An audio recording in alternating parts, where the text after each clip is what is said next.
काय नाव आहे तुझं? पूर्ण नाव सांग. हा. पप्पाचं नाव काय तुझ्या? पवन आहे का? आणि मम्मीचं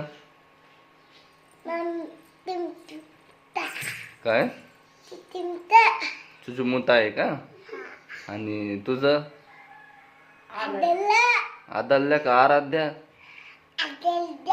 आराध्या.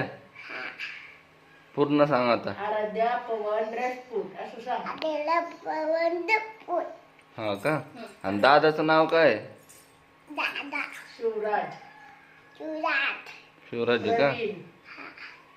शिवराज संडे मंडे म्हणून दाखव. Sunday Monday. नीट नीट नीट. इकडे बघ. संडे मंडे येतं ना तुला?